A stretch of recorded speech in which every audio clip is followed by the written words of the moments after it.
The gun was cold against my temple, but it was his eyes, those piercing gray storms, that froze me in place. "Marry me, Elias," he said, voice low and dangerous, like a blade wrapped in velvet. I didn't know if I was more terrified of the weapon or the man holding it, the one they called the Prince of Ruin. My name is Elias Torres, and I never wanted to be here. I grew up in a small apartment in Brooklyn, scraping by with my mom after Dad left us for a better life in Vegas.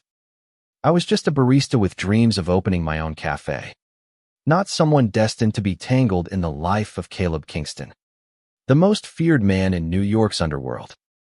They said he was ruthless, a kingpin who controlled half the city's ports, clubs, and secrets. His name was whispered in fear, his shadow enough to make grown men tremble. And now, I was standing in his penthouse, a marriage contract on the table and a gun to my head. It wasn't supposed to be like this. 2 weeks ago, I was pulling espresso shots at the daily grind when my cousin Marco burst in, sweating and pale. He'd gotten in deep with Caleb's crew, owing them money he couldn't pay. "They'll kill me, Eli," he begged, shoving a duffel bag into my arms. "Take this to them, please." The bag was heavy with cash, but it wasn't enough, not nearly enough. When I walked into that warehouse to plead Marco's case, I expected a beating, maybe worse. Instead, Caleb Kingston looked at me like I was the answer to a question he'd been asking his whole life. "I don't want your cousin's money," he'd said, leaning back in his chair, his tailored suit doing little to hide the predator beneath. "I want you." His men snickered, but his gaze never wavered. I laughed, thinking it was a cruel joke, but the contract he slid across the table was real. Marry him, and Marco's debt would vanish. Refuse, and my cousin's life was forfeit. I signed it with shaking hands, not knowing I was signing away my freedom. Now, here I was, in his sprawling Manhattan penthouse, the city glittering below like a kingdom he ruled. The gun was gone, tucked back into his holster, but the weight of his presence was just as heavy. "Why me?" I asked, my voice barely above a whisper. I wasn't anyone special, just a 24-year-old with too many freckles and a stubborn streak. Caleb didn't answer. He just watched me, his jaw tight, like he was fighting a war inside himself. That first night, I braced for the worst. I'd heard the stories how Caleb broke men without blinking, how he'd burned down a rival's empire in a single night. I expected cold demands, maybe violence. Instead, he showed me to a guest room, pristine and untouched, with a view of the Hudson River. "Sleep," he said, his voice softer than before. "We'll talk tomorrow." The door closed, and I stood there, heart pounding, wondering what kind of game this was.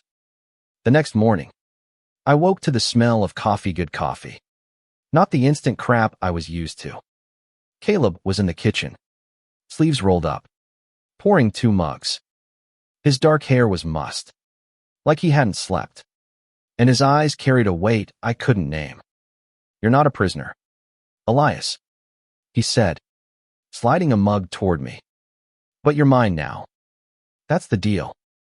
I wanted to hate him, to spit in his face and run.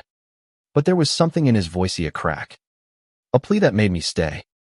Days turned into weeks, and I learned the rhythm of Caleb's world.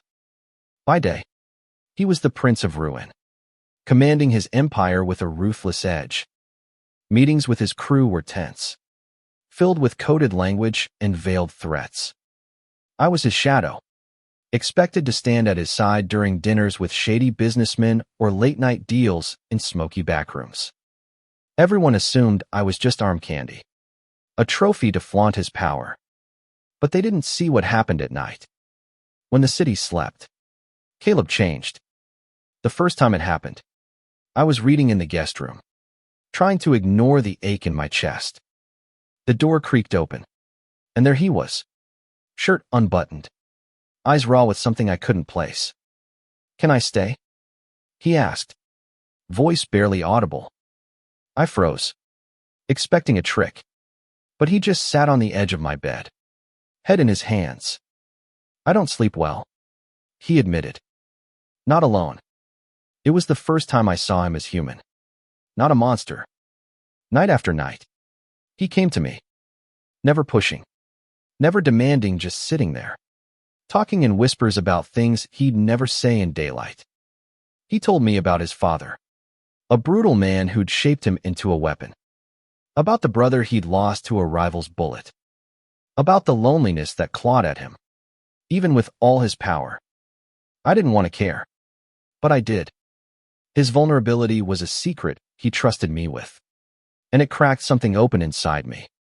One night, under the glow of a single lamp, he reached for my hand. His touch was tentative, like he was afraid I'd shatter. I don't know how to do this, he murmured, his thumb brushing my knuckles. But I want to try. With you. My heart raced, torn between fear and something warmer, something dangerous. I should have pulled away, but I didn't. Instead, I leaned closer, and when our lips met, it was like the world tilted. His kiss was desperate, hungry, but soft, like he was pouring everything he couldn't say into it. We were playing with fire. Caleb's world was built on control, and love was a weakness his enemies would exploit. I saw it in the way his second-in-command, Lena, watched us, her eyes sharp with suspicion. Be careful, kid, she warned me one day, lighting a cigarette. Caleb's enemies don't just want his empire. They want his heart. I didn't know if she meant to protect me or scare me, but her words lingered like a storm cloud. Then came the gala glittering event at a downtown hotel, where Caleb was to meet with a new business partner. I wore a suit he'd picked out, feeling like a fraud among the city's elite. Caleb's hand rested on my lower back. A quiet claim, but his eyes scanned the room like a hawk. Halfway through the night, a man approached us, his smile too sharp, his accent clipped. So this is the prince's new pet, he said, eyeing me like prey. Caleb's grip tightened, and I felt the air shift, like a storm about to break. That night, back at the penthouse, Caleb was different. He paced the living room, his calm facade cracking. They're testing me, he said, voice low. They think you're my weakness. I wanted to argue, to say I wasn't, but the truth was heavier. I was falling for him, and it scared me more than any gun. When he pulled me close, his hands trembling, I didn't resist. I'll protect you, he whispered, but I wondered if he could protect himself. The city was a maze of secrets, and I was learning its rules too late. Caleb's empire wasn't just built on money, it was forged in blood, loyalty, and fear. Every deal, every handshake, came with a cost, and I was starting to see the cracks in his armor. By day, he was untouchable, barking orders to his crew or staring down rivals with a gaze that could cut glass. But at night, when the penthouse was quiet, he was a man haunted by his own power, clinging to me like I was his only anchor. I wasn't naive. I knew loving Caleb was like dancing on a tightrope over a pit of knives. His enemies weren't just faceless threats, they were real. And they were watching. The man from the gala, Victor, was one of them. Lena had pulled me aside the next day, her voice sharp as she stubbed out her cigarette. Victor runs the docks on the east side, she said. He's been itching to take Caleb down for years. You're his new leverage. Her words hit like a punch. I wasn't just a husband. I was a target. Caleb tried to shield me. He doubled the security around the penthouse, assigned me a driver named Jamal who carried a gun under his jacket. But the more he protected me, the more trapped I felt. I missed my old life, the smell of coffee grounds, the chatter of customers, the freedom to walk down the street without looking over my shoulder. One night, I snapped. I'm not your property, Caleb, I said, slamming my book shut. I didn't sign up to be caged. He flinched, like I'd struck him, but his voice was steady. You think I want this for you? I'm trying to keep you alive. His words hung between us, heavy with truth. I wanted to hate him, to blame him for dragging me into this world. But I couldn't.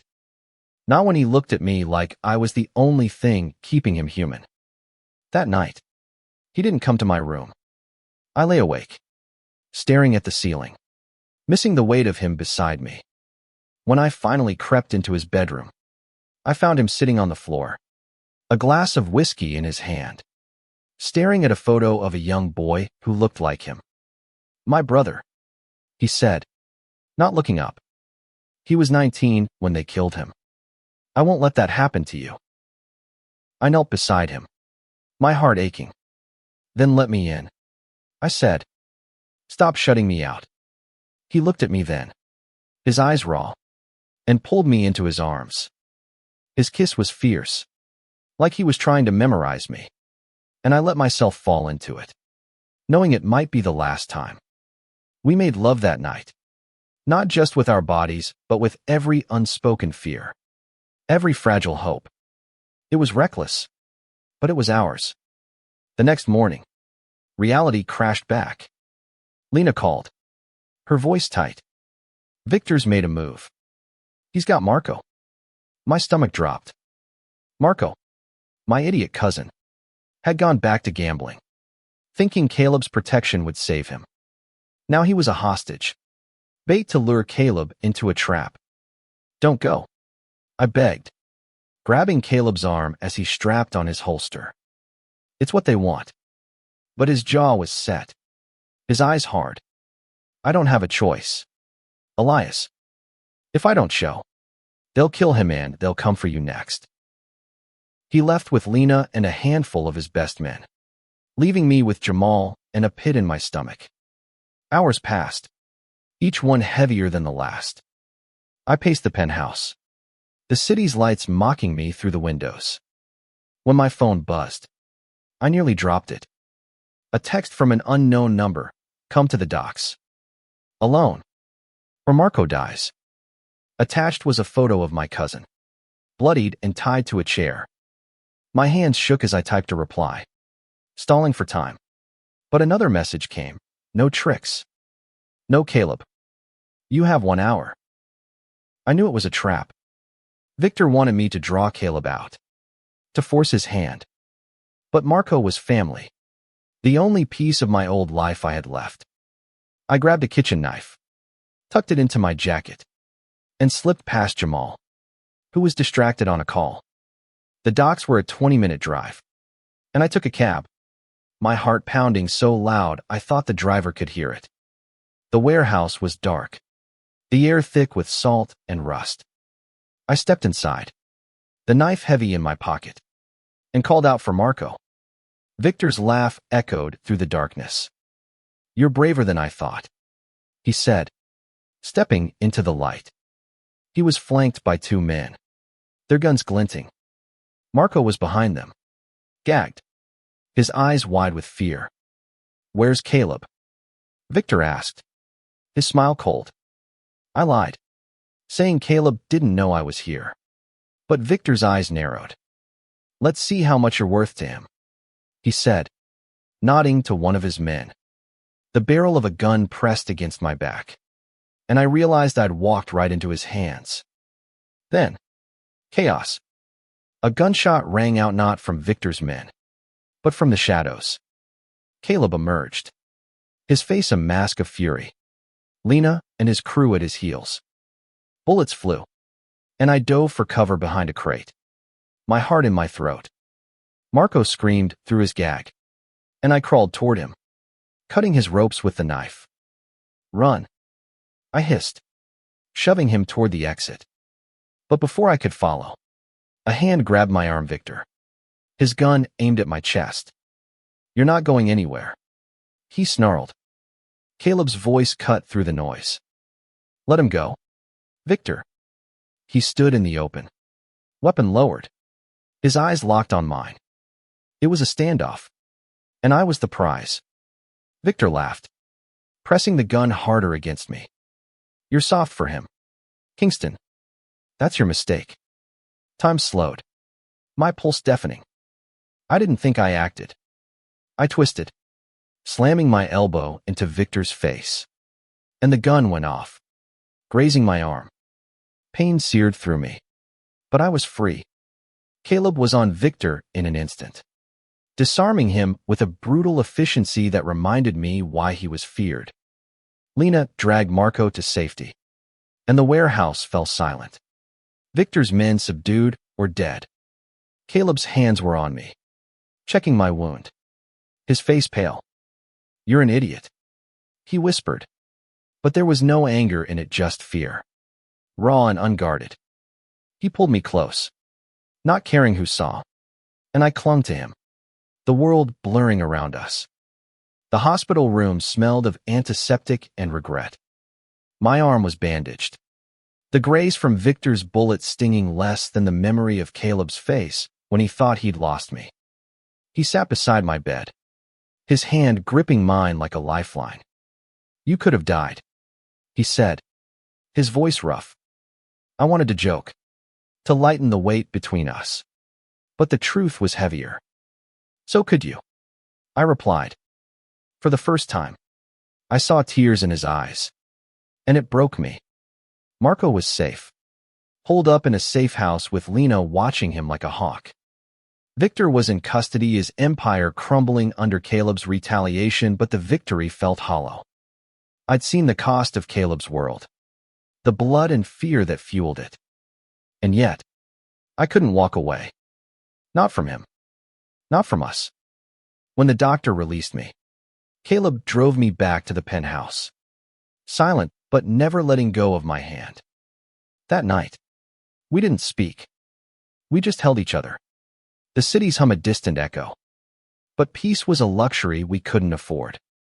Caleb's enemies were circling, smelling blood after the warehouse fight. Lena warned us that Victor's allies were planning a counterstrike, and Caleb's crew was on edge, loyalty fraying under pressure. I saw it in the way they looked at me, some with respect, others with resentment, blaming me for Caleb's distraction. They think I'm your weakness, I said one morning, watching him sharpen a knife with practiced ease. He paused, his eyes meeting mine. You're my strength, Elias. They don't understand that. He tried to keep me out of it, locking himself in his office with Lena for hours, strategizing. But I wasn't content to sit on the sidelines. I started listening, learning the language of his world codes. Alliances. Betrayals. One night, I overheard Lena talking about a mole in Caleb's crew, someone feeding information to Victor's allies. I confronted her, demanding answers. She sighed, lighting a cigarette. You're in deep now, kid. No turning back. She gave me a name, Tommy, one of Caleb's drivers. My stomach twisted. Tommy had driven me to the docks the night I went to save Marco. I told Caleb, expecting him to explode. But he just listened, his face unreadable. You sure? He asked. I nodded, my throat tight. The next day, Tommy was gone handled. Lena said, with a look that told me not to ask. I felt sick, but I also felt powerful, like I was finally part of this world, not just a bystander. Caleb noticed the change in me. You don't have to do this, he said, pulling me close. You can still walk away. But I couldn't. Not when I'd seen the man behind the monster, the one who whispered my name like a prayer. Our nights became our refuge.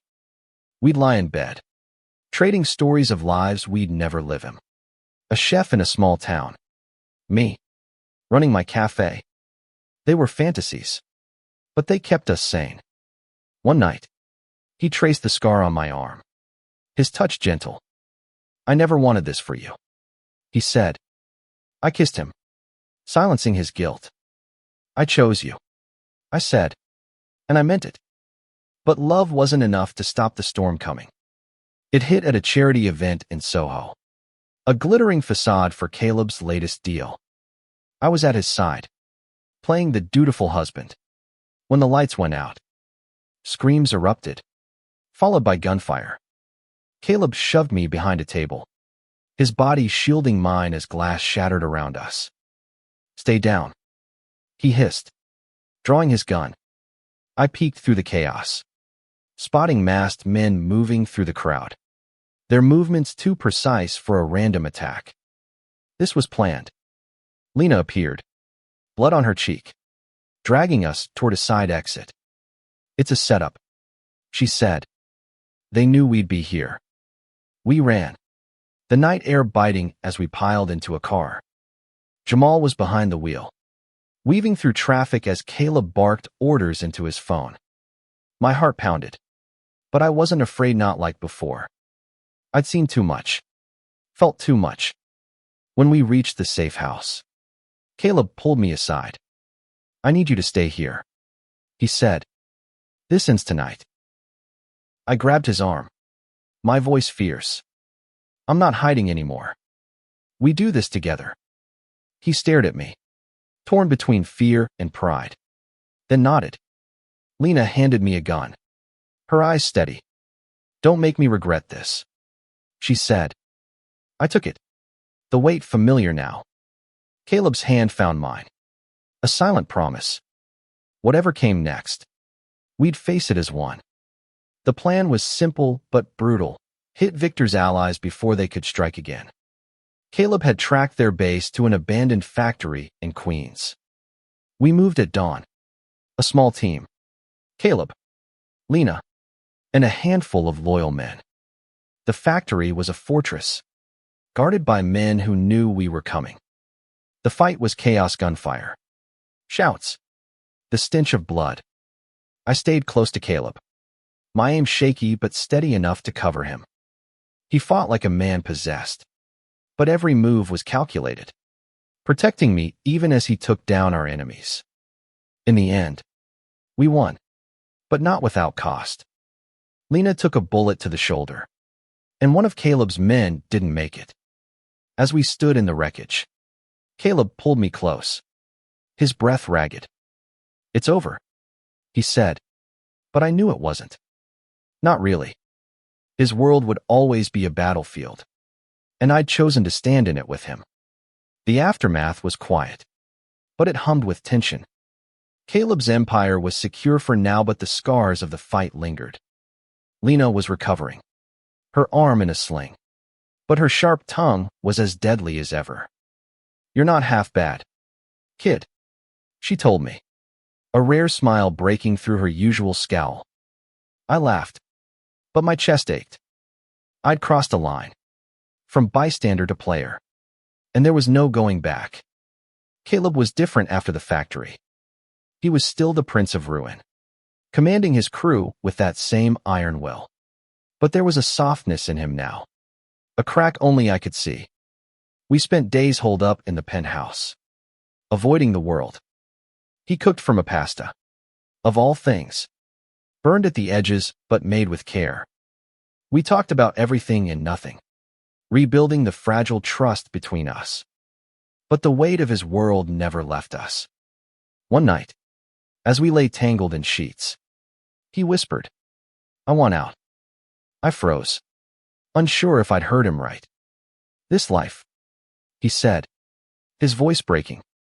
"I don't want it anymore. Not if it means losing you." My heart swelled, but fear crept in. Leaving his empire wasn't like quitting a job, it was a death sentence. His enemies would hunt him, and his allies might turn. But the hope in his eyes was stronger than the fear, and I knew I'd follow him anywhere. We planned in secret. Caleb had money stashed away, enough to start over somewhere quiet, maybe a small town in Oregon, far from the city's reach. Lena was the only one we told. She didn't argue, just nodded and handed us fake IDs. "Don't screw this up," she said, her voice gruff but warm. I hugged her, surprising us both, and she muttered something about not getting soft. The night we left, the city was alive with lights. Unaware of the king it was losing. We took a nondescript car, driving west as the skyline faded behind us. Caleb's hand rested on my thigh, steady and warm. "Are you sure?" I asked, my voice small in the dark. He smiled, the first real smile I'd seen in weeks. "For you. I'm sure." Months later, we were in a small house by a river, the kind of place where mornings smelled of pine and coffee. Caleb was learning to bake, his hands dusted with flour as he cursed at lopsided cakes. I was working on my cafe, a tiny shop in town where locals already knew my name. It wasn't perfect. There were nights when Caleb woke up, eyes haunted, checking the locks. But we were free, or as free as we could be. One evening, as the sun dipped low, painting the sky in shades of pink and gold, we sat on our porch, his arm around me. "I never thought I'd have this," he said, his voice soft. I leaned into him, feeling the steady beat of his heart. "Neither did I said. We'd fought for this against his world, against our fears, against the odds. And we'd won." The stars came out, one by one, and I thought about the boy I'd been, the one who'd signed that contract with shaking hands. I wasn't that boy anymore. I was Elias Torres, the man who'd married the kingdom's most feared prince and found the courage to love him. Our story wasn't a fairy tale. It was raw, messy, and hard one. But it was ours, and that was enough.